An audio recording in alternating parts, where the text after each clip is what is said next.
Good morning, it's the Yorkshire Trekkers.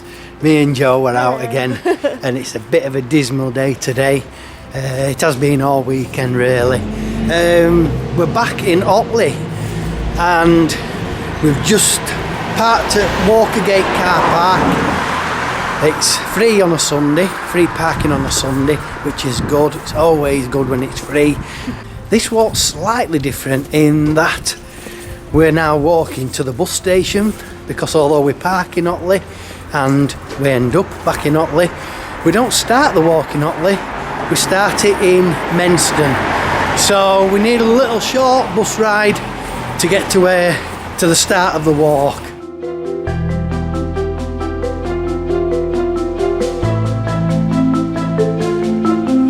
So a little bit of a disastrous start, and it's my fault. I've not read the instructions properly. I said we catch a bus to Menston and we start there, Menston station. So we're at Menston station, but this isn't the start point. Basically how I've read it wrong is that I thought this was the start point, and it's Guiseley station we need to be at. But the book is saying that you can park in Menston station, then catch a train to Guiseley station to start your walk, get back to Otley, and then get the bus back to Menston station. It's all gone a bit wrong. But we're at Menston station now, waiting for the train to Guiseley, then we can start our walk. Yeah. So even though it's free parking in Otley, it's actually cost us £5 for us both to get to Menston station, and then we're having to pay £4.40 for us both to get to Guiseley.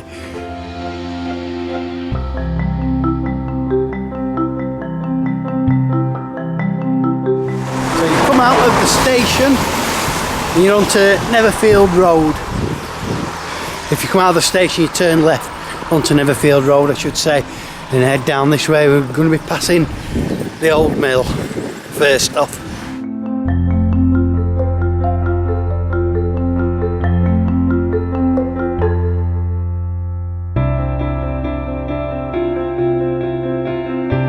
So when you reach Greenshaw Terrace, just a row of stone built terraced houses, there's a public footpath runs down side of them, between these stone walls.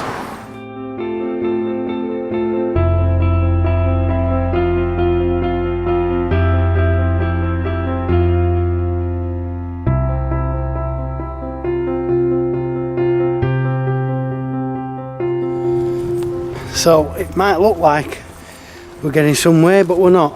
We're actually backtracking. Trouble is, the book's really vague. We came through a gate and there was left or right. Now the book doesn't specifically say go left or go right, it just mentions diagonally. So anyway, I made a decision to go one way and it's the wrong way. We're just heading back into this housing estate. We're going back to that back to the gate, and we're going to take the other way this time, see if we get any joy then. So yeah, we're not off to a good start, are we, Joe, with this walk? Wrong train station. Wrong path. I don't know.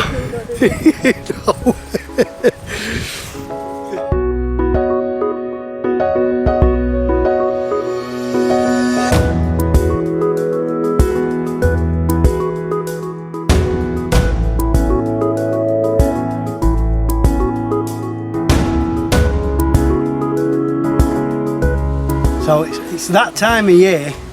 Look at these little blackberry bushes, and there's some lovely blackberries on these. Let me find a good one. It's not very nice to see all these flies coming off them like, but look at that. But yeah, not nicer than blackberries.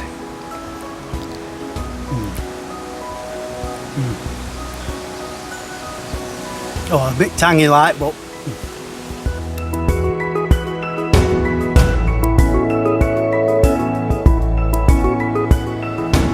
kind of just cutting through various fields. We've come to now a little horse and a donkey, I think. It's got big ears. Looks like a donkey. Anyway, oh, and another horse. And there's loads of fields round here with horses in, so there's that fence there if we need to jump over it. But I think we've got to go down past this farm, have we? Look at Jo, she's fearless. Coming towards me then, but I'm not.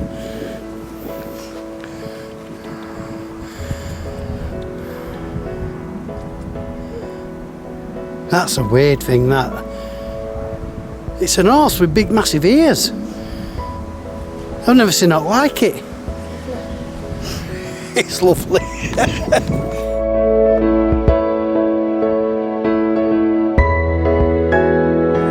So now we're back on track and we're chilled now. I can explain to you what this walk is. I don't think I've actually said out yet. So it's a 6-mile walk. And like I said, it's not circular, so it does mean that you either have to park at one end or the other, do the walk and then get the bus or the train to whichever end you're at, or rather the opposite end of where you're at. So we're in Otley and we made the decision to park in Otley, come to Guiseley, start the walk there and head back. And this walk's going to take us through Otley Chevin, which is a reason, well, the walk is called Along the Chevin, so that's the reason we picked it. We wanted to go through the Chevin. There's field walking and there's woodland walking, so shame it's a bit of a miserable day, to be honest, and I don't think it's going to let up at any time really. There's not any rain forecast, although I can feel a bit of moisture in there. But yeah, it's just going to be a nice 6-mile walk. So we've just come from that way through Bracken End Farm, and you'll come to the junction, the T-junction, and you want to be turning right. It looks a bit horrible actually. It's really big sandy stones and it's quite steep. But yeah, that's the way we've got to go, so up we go.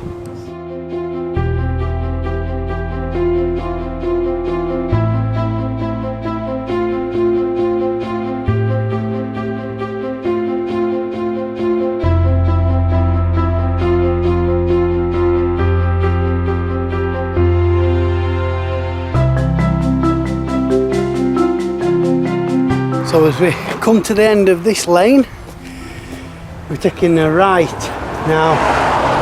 We are going on to the main road.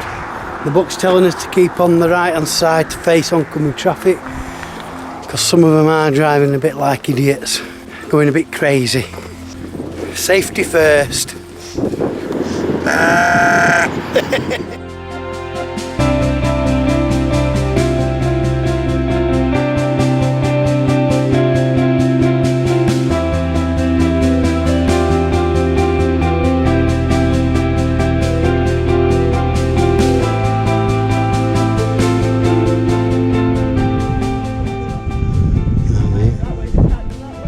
It must be up there, but... Oh, look at that. That's ridiculous.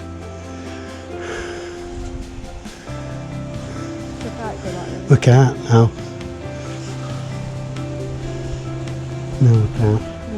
Possible. So, after that nettly bit, we got so far and there's just no way through. Not without a stick to knock it all down. But the thing is, we've looked on Google Maps, parallel to that path that would have taken us to Yorkgate Road. Well, there's another path here that runs along parallel with it, and it's a lot easier. So we're just taking the easier path really, and then we'll just go along Yorkgate Road to find that stile to take us back onto the right track. And so far it's been an adventure, hasn't it, Jo? It really has, yeah. It's just either instructions in book are not really good, or we're coming to paths which are no longer used, obviously, or very little. But speaking of adventures, I think it was Danny Broadbent in a couple of videos ago, he commented saying the new Indiana Jones. Well, I don't know about that, Danny, I don't know.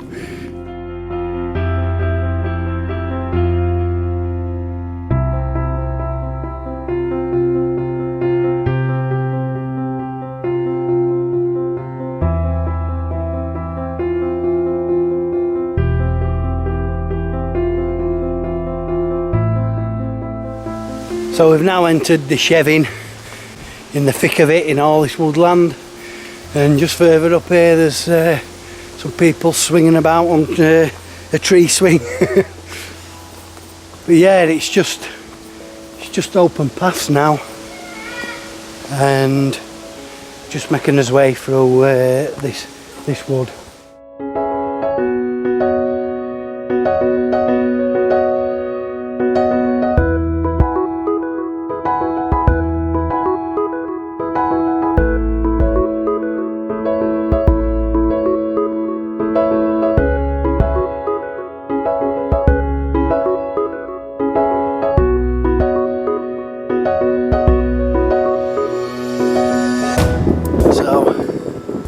This behind me, all these rocks, it's actually part of Surprise View, and when you stood on top of these rocks you can see 360 degrees all the way around, with fantastic views all the way. Yeah, it's just a shame the weather's no better really. I mean, as you can see, we've got like really fine sweeping rain. It's a little bit windy, like I said, that's why I've come down behind these rocks just to shelter out the wind. I mean, on a nice clear sunny day this would be lovely. Surprise View on Otley Chevin. So it's dinner time and we're sat on these rocks overlooking Surprise View, and today it's another pot noodle and it's another street style, and it's red Thai red curry. And that's just stewing at the minute. I'll show you what Joe's got. So Joe's got some pasta and cheese in that little bowl there. Look at that, that's just ideal, that. Picnicking Joe, innit? Mm. Is he nice? It is actually. Is it? Mm. Yeah. Nice melted cheese on there. Well, this is what it looks like. Again, it's got ribbon noodles and there's a nice red Thai curry sauce in there, and it's nice, spicy, a few chilies in there and bits of coriander, garlic and ginger. Probably as nice as the last one, that Vietnamese beef po. Yeah, probably just as nice as it really. But that's pot noodles, Asian street style Thai red curry. Right, so today we've got a nice little change. Look at this. It's actually grenade, but it's not a grenade bar, it's a biscuit, and there's two inside there, and it's double chocolate flavour. So we're excited about this, aren't we, Joe? We've never tried this. Joe's going to open it up and she's going to try it first.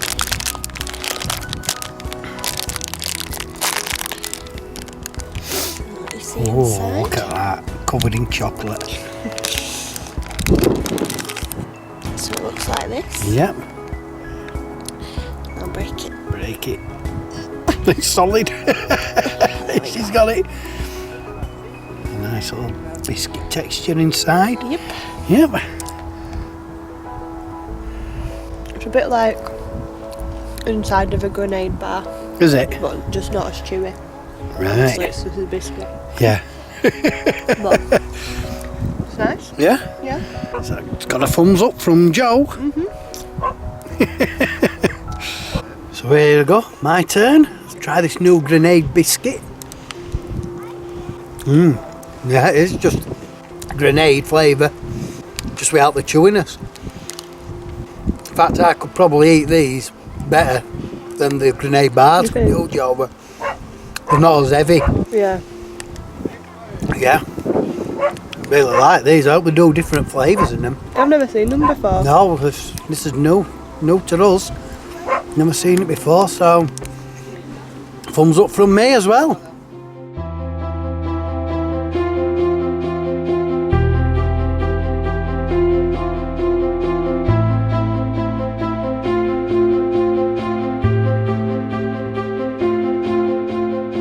So we're back on move again. We're back trekking after this little dinner. Yeah, a bit brief that one, because to be honest, we were sat there and it's pretty cold now.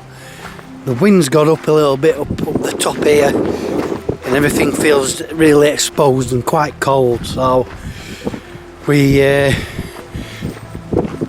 just had a short dinner really, and now, like I said, we're back on the move along the top of this hill, the Chevin hillside. And like I said, there's some lovely views down on towards Otley.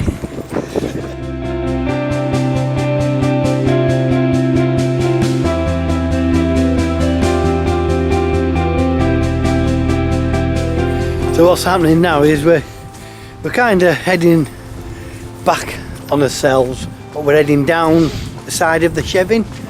There's quite a few paths you can take, so you just go for one that you fancy really. There's no there's not one designated path to get down. Just depends which level you want to be on. Well, we've picked one that's got a boggy path, muddy and slippy slidey.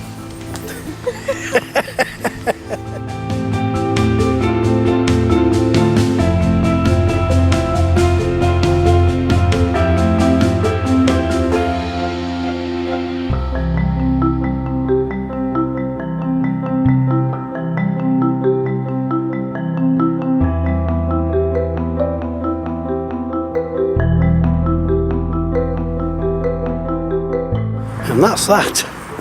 Just got down from the bottom of the Chevin hillside, and now we're back into a residential Otley. Yeah, I'll wrap up the video now for the Otley Chevin walk. And it's been a nice little walk. Shame about weather, it was a little bit dismal and grey and a bit wet. And the book that we've took the walk from was a little bit vague and not very clear. So at the beginning we got a bit lost quite a few times, to be honest, but that's how it is. But once you get into the Chevin, there's a variety of paths you can take, and you can make the walk how you'll want it then, basically. Yeah, it's a 6 mile and it's called Along the Chevin. So that's the Yorkshire Trekkers signing off, and until next time, see you later.